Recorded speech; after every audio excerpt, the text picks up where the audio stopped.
In this video, I'm going to share with you what I've learned about the favorite chef competition. The information I have is information I gathered by communicating with people who've actually participated in the competition, and so they could tell me firsthand how it actually works. This competition is not what you think it is, and I'm making this video so that you know what it is you're signing up for before you do it, so that you can decide, you can make an informed decision about whether or not this is something that you want to participate in. This competition, air quotes, is not what you think it is. It is a competition. It's a legitimate competition. It's just not the competition you think it is. It's a fundraiser. You're competing to see who can raise the most money that's going to somebody else, not to your business. It is not a cooking competition. It's called Favorite Chef, which suggests that some cooking skills are involved. But the fact is, you're never going to cook anything. That's just not a requirement to advance in this competition. The most you're going to have to do is submit photos of your food, which doesn't prove anything. I work with professional chefs all day, every day for a living. I have thousands of professional food photos on my computer that if I wanted to compete in the favorite chef competition, I'm going to beat most people because I can just submit photos of food that other people have made. I photographed the food, but I didn't prepare it. So in a competition where you don't have to actually prepare any food, how is the best chef going to win? That's the first question you need to ask yourself about whether or not you want to participate in this favorite chef competition. Do you really want to be in this thing where it's not about cooking skills? It's about who's going to raise the most money. That's what this competition is about. Why am I making this video? Because again, I work with professional chefs for a living. I understand the demands of this industry. I understand, particularly for your restaurant owners, your food truck owners, catering business owners, how much this business takes you away from your family, how it's all consuming. It just takes so much of your time and so much of your energy. These are the people who I work with on a regular basis, on a daily basis. So I understand, I get it. I know what chef life is about. I don't live it, but I work with these people, so I know what it's about. I look at this favorite chef competition, and what I see is something that's taking the most precious resource that any of us has, our time, and it's taking so much time from these chefs that it did make sense to me. When I first found out about this competition, was from people who I did not know, sending me messages saying, vote for me, vote for me, vote for me. And I'm looking at this, what is this favorite chef thing? Who are all these people that just were, coming out of nowhere? So I looked into it. This was last year, a year ago, and I did not like what I saw. What I saw was a lot of skilled professionals, people who have dedicated their careers to the culinary industry, out here begging. Just straight up begging. Please vote for me. Please vote for me. Please vote for me every single day. Please vote for me. Okay, I made it to the next day. Please vote for me. But please, please, please. And then you get to the point where it's not just casting free votes. In order for the person to advance, they have to get you to pay for votes. So you have to pay to, your supporters are going to have to pay for you to advance to the next round. And so what this amounts to is people on social media every single day, professional chefs on social media every single day, begging for money. And that didn't sit well with me at all, because I know marketing. That's a huge part of what my business is marketing for food industry professionals. And I can see what was going on here. It's been presented as a marketing opportunity for your business, and that's really not what it is. With Favorite Chef, you sign up and then they give you a link to their website, favoritechef.com/yourname, and you're sending people to that website every day. That's where they go vote. That's where they go pay for votes. So you are spending your time and energy sending people to somebody else's website to put in their credit card information and pay money. You're not sending them to your website. You're sending them to somebody else's website to put in their credit card information and pay money. That is not marketing your business. That is not growing your business. That's growing somebody else's business. So seeing this, it didn't sit well with me. I know the demands of the culinary industry, particularly on restaurant owners and food truck owners and caterers. I see it. I work with these people. And so to see them getting played like this, it didn't sit well with me. And then here next year it comes up again. I'm like, you know what? Let me just ask some of these folks who participated in it, is this what it looks like to me? And so I asked some questions about, I asked a bunch of people. I have over 10,000 people on my email list. I sent out an email saying, hey, if you participated in Favorite Chef, let me know what your experience was. How did it work for you? And I asked some specific questions that I'm going to go through in this video, and nobody had the answers to them. And that's a problem. There's some things you need to know about this Favorite Chef competition that they're not going to tell you, and at no point are you going to find out. I got my notes here because there's a lot of stuff that I want to go over to make sure I don't leave anything out.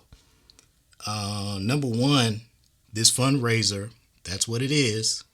The competition is to compete to see who can raise the most money. This fundraiser is about 6 months long. It starts in April or May, from what I can tell, and it runs through August or September.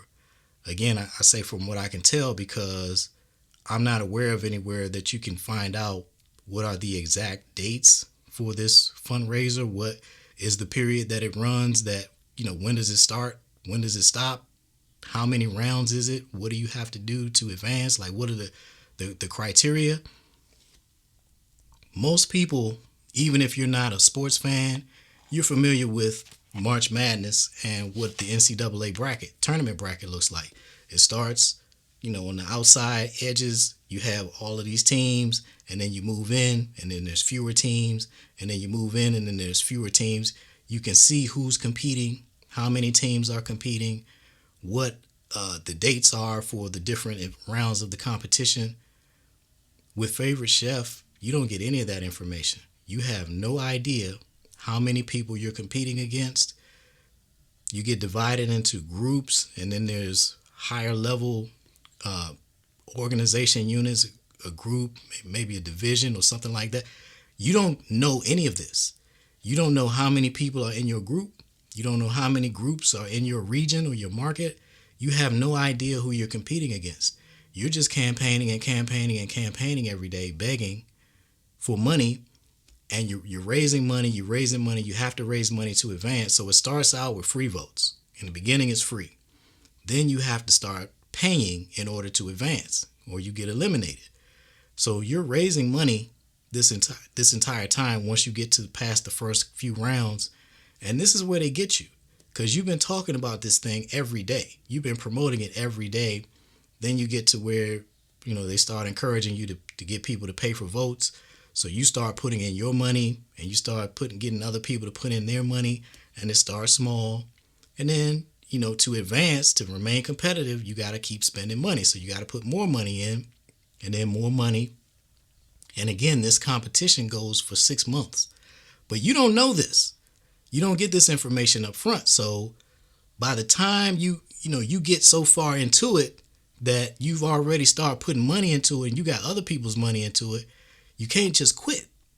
So you got to keep going, even though you don't know how far you have to keep going, what's required for you to succeed. You have no idea how much money you've raised. They're not going to tell you that at any point in the competition, and they're not going to tell you that when you get eliminated. And just remember, this is winner takes all. One person is going to win. All of this money gets raised. One person wins the $25,000 prize, is what it is this year, and everybody else gets nothing. And from what I can tell, by the time you've gotten to the later rounds, a few months into this thing, by the time you 4 or 5 months into this, if you're still in it, you've already raised more money than what the prize is worth. So does it make sense to you that you would go to your friends and family to have them raise, let's just say it's $30,000 for you to have a chance to win a $25,000 prize. Does that make sense to you? That you're going to raise more money than the actual prize is worth? It doesn't make sense to me, which is why I'm sharing this with you so that you can, again, make an informed decision. This is a fundraiser. You're going to compete and advance based on how much money you raise. And if you're going to make it to the end of this competition, by the time you get there, you will have raised more money than the prize is worth. Yeah, so what's important here is that this is a fundraiser. You do not know how much money you've raised during this competition, and you're not going to know. At some point, you just will have not raised enough money to advance to the next round, and they're going to tell you, that's it, you're out. That's it. I mean, it's unceremonious from the people who everybody's telling me the same thing. They were advancing, and they got an email saying you didn't make it, you're not advancing anymore, and that's it. All that money you raised, you don't know how much it is. You're not going to get any of it. You don't even know where it's going.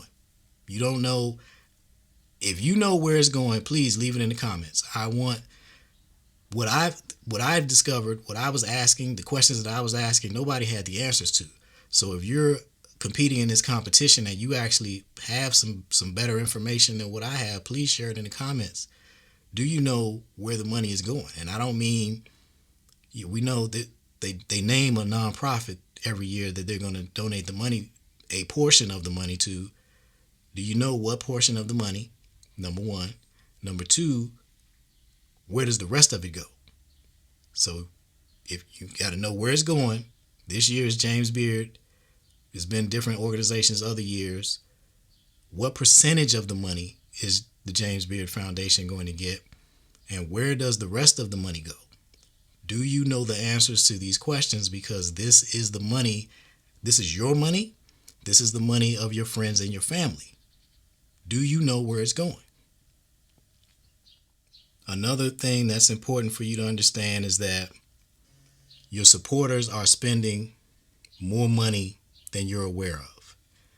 And the example of this that really bothers me is I've had multiple mothers share with me that they found out that their sons had contributed money to their campaign that they just did not have.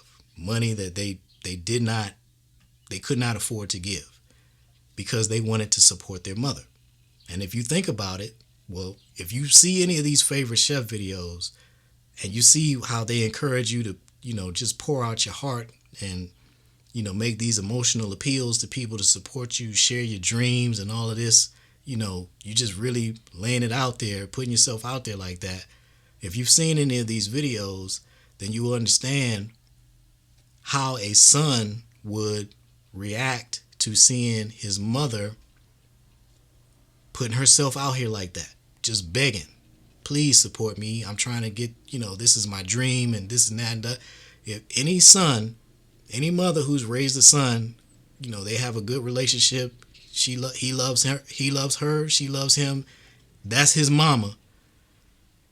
He is not going to watch a video. He's not going to watch his mama putting videos out like that and not do anything about it. She raised a man, even if he's a young man, grown man, whatever it is. If she raised a man and he's watching his mother put herself out here like this, begging for money, what you think he's going to do about that? You think he's just going to watch that? They know this is these emotional pulls. This is marketing. You sell more through emotion than you can through anything else. That's the easiest way to sell anything is put some emotion behind it. So when you got a mother putting herself out here for the world to see, begging for people's support, what do you think her son is going to do? This boy, this young man, this grown man that she raised from a boy, taught him everything, gave him everything, sacrificed for him, and he knows it. What do you think he's going to do when he sees her in this competition? He's going to give everything, even stuff he doesn't have. I had one mother share with me that her son put the money that was supposed to go for his college into favorite chef, her favorite chef competition. That and of course she finds out about this later. Like the mothers that I communicated with, they find this out after the fact, and of course they're not happy about it because it wasn't. That's not what they were. They would not have wanted him to do that. Would not have wanted their sons to do that. But that's what this competition does. It has people who love you and care about you contributing money that they don't have for a campaign that you'll have pretty much no chance of winning, because this is not about cooking. Favorite Chef is not about cooking.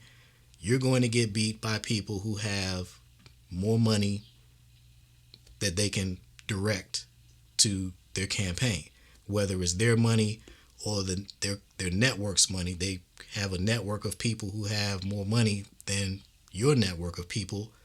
That's what's going to determine how far you advance in this competition. So your sons, your children, the people that's supporting you, giving money that they don't have is not going to help you. That really bothers me, to see people who don't have it,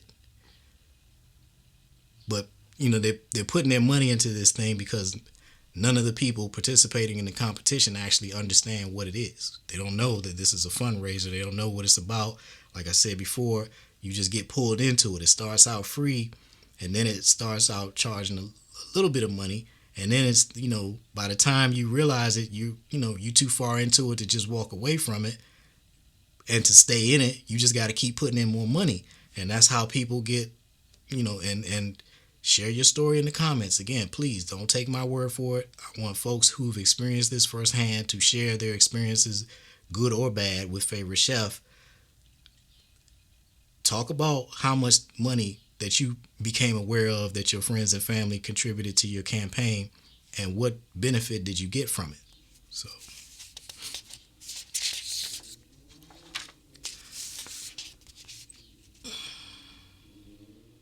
yeah, I'm really looking forward to seeing the comments on this video, because I didn't communicate with a single person who felt like they benefited from Favorite Chef. Nobody who responded to me was interested in competing again after they'd done it the first time and saw how it worked and got an understanding. And then certainly after, when I start asking these basic questions, do they even tell you how long it is? Did you know that when you entered? Do you know how much money you raised? Did you know how many people you were competing against? Did you know that it was really not about your cooking skills? These basic questions. When I asked them these questions and they didn't have answers to any of them, folks weren't happy. They just like, this is not what they thought it was. So again, that's why I'm making this video. And what I want you to do is start asking some questions. What I encourage you to do, if you're thinking about participating in the Favorite Chef competition, you've learned a lot from this video. You've learned more from me than you're going to learn from the people hosting the competition. It says something that all of these people who participated in it, none of them knew anything about what they were doing. You're isolated in a bubble. You're not given any information about the competition overall, your standing.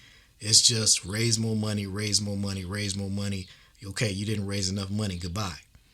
So I encourage you, if you're in this competition, start asking some questions. If you're thinking about entering this competition, ask some questions up front to figure out if this is something that you want to participate in, because none of the people who I communicated with intend to do it again. And another part of this that bothers me is that the harm that this is doing to the brand of the professionals who are participating in this competition, in this fundraiser. What are you doing to your personal brand going on social media begging for money every day over a span of months? Again, this is, from what I can tell, this is about a 6-month competition, where you have to get more votes every single day. So you're out here begging every day. What do you think that does to your personal brand after, you've been doing this for 2 months, 3 months, 4 months? The longer you go, the worse it is. This is not marketing your business, getting out here begging people for votes. So I just want you to think about that, and going into it, understand what this is and figure out, is this what you if this what you want to participate in? And if someone has asked you to participate, to support them in Favorite Chef, share this video with them. Ask them the questions. Okay, where's my money going? I'm going to donate this. If I decide to support you and put this money in, where exactly is it going? And how much money are you going to ask me for? Are you going to keep coming back asking for more money? Ask these questions. Know what it is you're getting into, whether you're a competitor or somebody supporting someone who is competing in this fundraiser. You just need to know, it's only fair that you know up front what the requirements are, what is going to be required of you in terms of your time, having to log in and vote every day, and in terms of your money, having to keep paying money, and they keep coming back saying, can you vote for me again and spend some more money? Can you vote for me again and spend some more money? This is stuff you need to know up front. It's only fair. And again, it's telling that none of the people who participated in the competition, who I surveyed, none of those folks knew any of this going up front. So why is it that nobody who participated in it knows anything about it? And that's not by accident. They're not. It's called Favorite Chef for a reason. And then they let your imagination fill in the blanks, and everything that you're going to imagine or assume is incorrect. It's not a competition based on cooking skills, but you think it is. They let you think it is. They didn't tell you that it was, but they just let you think it is. So, you make your own decision about how you feel about that, how you feel about how you're being allowed to think that it is something that it's not. Because I got my own opinion about that, but you go ahead and form your own.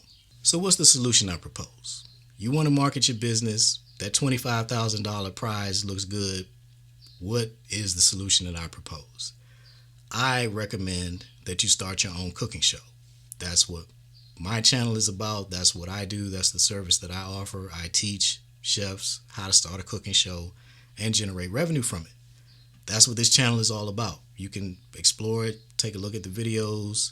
You'll see that I'm actually teaching you how to do that on this channel. And here's why that $25,000 prize is not a big deal if you're willing to host your own cooking show. If you're a restaurant owner, a caterer, a private chef, for example, a cooking show, there's no better marketing for yourself than having your own cooking show. You're a professional chef, having your own full-length cooking show on TV, there's no higher form of marketing than that. And if you put a cooking show on YouTube, you're on TV. In the United States, more people watch YouTube on their television than they do Netflix. I'm going to say that again. In the US, more people watch YouTube on their television than they do Netflix. So if you have a cooking show on YouTube, you have a cooking show on TV. You publish one video a week on YouTube. Over the course of a year, you have a 50-episode cooking show. And then you do it again next year, and then you do it again next year. The process that I teach is you pick one day a month, you record 4 episodes, 4 to 6, and you're good for the month. One video per week goes out on YouTube. That's your marketing. And then over time, that's going to bring you everything that you want. If you're a private chef or a caterer, for example, hosting your own cooking show is how you can turn yourself into a celebrity chef, where you charge $10,000 minimum. Even if it's just a party of 5 or 6 people, if they want you, then it's $10,000 minimum. There's where your $25,000, $30,000, $50,000 comes from. You do the marketing necessary to position yourself to being the chef that people want to hire. They don't want to hire a caterer. for their event. They want to hire you because you're the chef who's been coming into their TV, into their homes on the big screen TV on a weekly basis. They see what you do. They see the level of experience that you deliver. You're the chef who everybody knows. It's like being having a DJ at your party that everybody knows. Everybody knows that particular DJ, so they come in. That DJ gets to charge rates that other DJs can't. People don't want a DJ at their party, they want that DJ. Well, people aren't going to want a chef, the right people. They're not looking to have a chef cater their event. They want to have you. You're part of the draw. You're part of the event. You're part of the prestige of the event. This is how you can position yourself by hosting your own cooking show on TV. Remember that. You're a TV chef if you're hosting your own full-length cooking show on YouTube. So this is how you can build your business, market your business to where $25,000 is not a big deal to you. Now, this does take time. It's not a get-rich-quick solution. I don't offer any get-rich-quick solutions. And this favorite chef thing isn't get-rich-quick either, even though it gets a lot of people. That's a favorite chef, one person wins. No matter how much money you raise, no matter how far you make it in the competition, if you're not the number one person, everything you did was for nothing. Whereas with a cooking show, there's room out here for everybody to win. And in fact, everybody's not going to win because it's a legitimate competition. The victory is gonna go to the people who are willing to put in the work. So like I said, one video a week rather, over the course of a year, that's 50 videos. A lot of people will set out to do that. Most people aren't going to do it. So who are the chefs who win on YouTube? The ones who show up every single week, no matter what. The people who create a system for showing up every single week, and that's who wins. It's merit based, and that's the system that I teach you. I teach you how to start your show. I teach you how to build your system for delivering it on a weekly basis, and I teach you how to monetize it. And there's so many ways that you can monetize a cooking show. Number one is, I already talked about it, you are charging directly for your services. You're using your cooking show as a marketing platform for introducing yourself, your services to the world. People know that you're a chef, a private chef, a caterer. They know about your restaurant. They know about your food truck. They learn about this through your cooking show. And this brings you customers. This brings people into your restaurant. This brings people to your food truck. This makes people want to go to your website to engage you as a caterer or a private chef. That's what a cooking show can do for you. It endears you to the audience. It helps you develop relationships with people who you have not even met. It's called parasocial relationship is the technical term for it. But just think about your favorite TV shows or your favorite movie stars. You never actually met these people in person, but you feel like you know them because you've seen them enough times.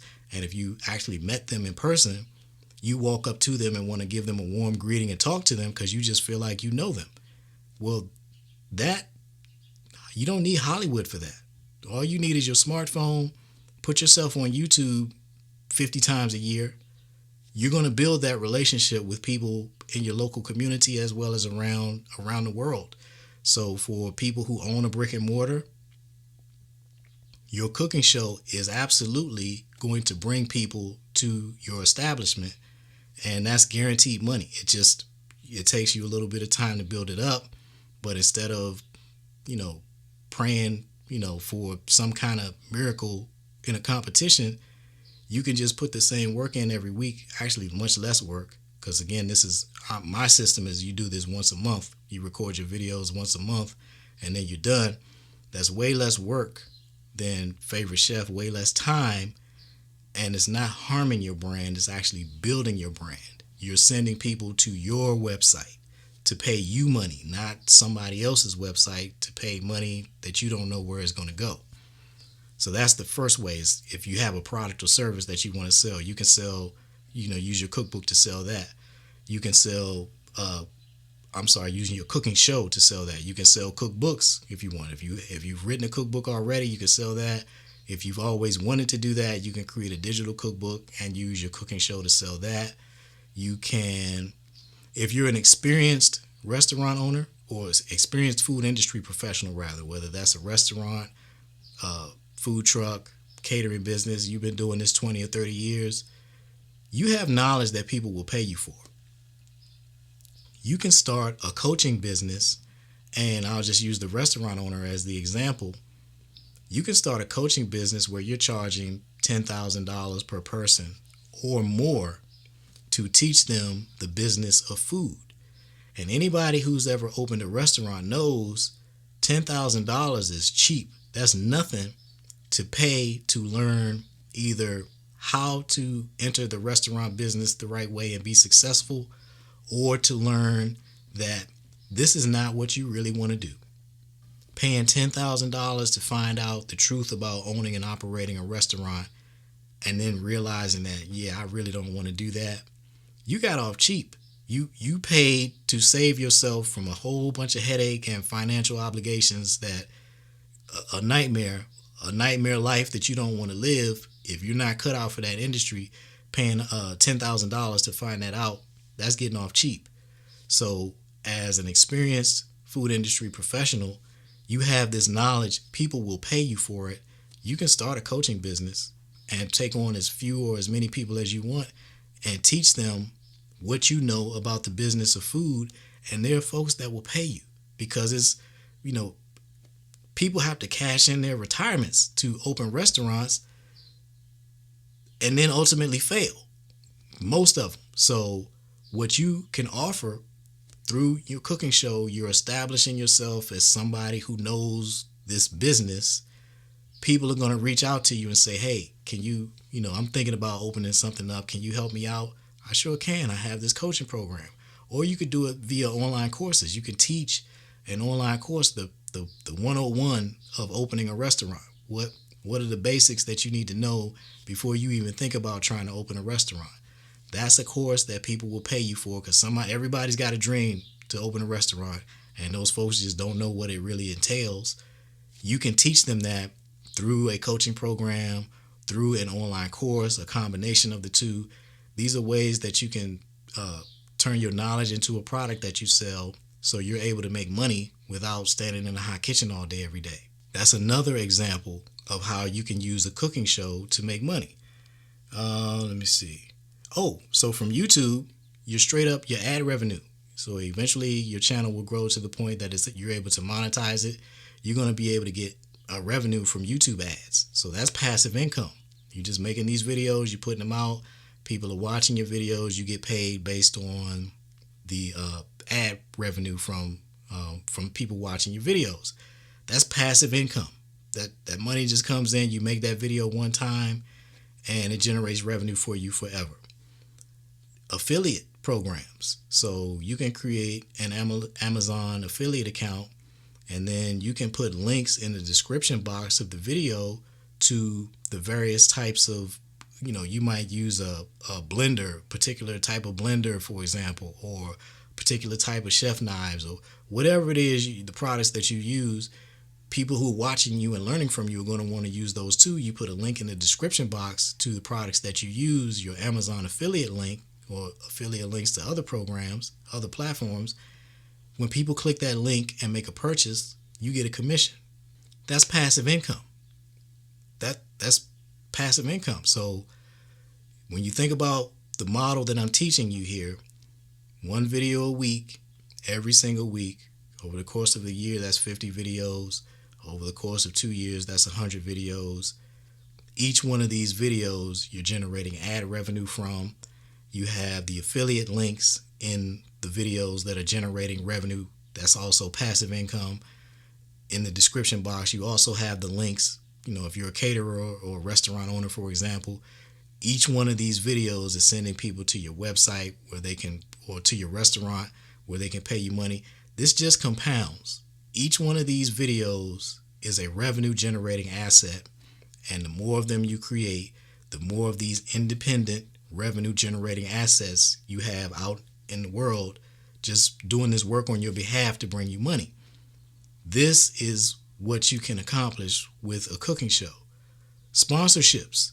Some of these, once you've gotten your channel to a certain level that demonstrates you're committed, you have an audience that you're building, major brands are going to reach out to you and want to sponsor your show. They're going to want to send you products. It's going to start out with products that they send you that you endorse. And as you continue to grow your channel, you can form more relationship-based sponsorships versus transaction-based. So instead of them paying you per video, they're signing you up for the entire year, and you're getting paid an amount of money over the course of a year, and you're just like you see the athletes get sneaker deals and sweatsuit deals and such with the athletic companies. You can do that, can and should do that as a chef. Now, is everybody going to be able to do that? No. But the people who continue to put in the work to build a brand that major brands want to participate with, want to partner with, that money is out here. It's guaranteed money for anybody who's willing to put in the work. So again, we're contrasting this to Favorite Chef, where you're doing all of this work, and if you're not the one person who wins, you get nothing. With a cooking show, the more weeks you show up with your show, the more opportunities that you create for yourself, the more revenue you create for yourself. It is guaranteed. If you are good at what you do and you show up once a week on YouTube, eventually the right person is going to see it and binge your channel, and things are going to take off for you. That's just the truth about putting in the work on anything. If you commit to it and you stick to it and you're excellent at it and you just keep getting better and better at it, you just keep showing up, the results are coming. It's guaranteed. So yeah, if all of that sounds good to you, check out my YouTube channel. That's what this channel is dedicated to. You'll see lots of videos that teach you how to do all of this. Subscribe, check out as many videos as you want. There's a link in the description box where you can contact me if you want help moving forward with your cooking show. What I'm also going to put in the link in the description box is links to the YouTube channels of some of the chefs that I worked with, some of the chefs that I've trained, and now they have their YouTube channels, and you can subscribe to their channel and watch them putting out a video every week doing exactly what I've been describing. Unlike Favorite Chef, you can verify all of my stuff. Everything that I'm putting links to people who I have trained. You can go ask them about me. Whereas Favorite Chef, there's nothing but questions. When you ask about me, you're going to get answers. They're going to tell you, yeah, that guy's legit. Everything he teaches is everything he's saying he does. So I'll put some links to some of my clients in the description box so you can see. I'm not just here talking. I do what I say.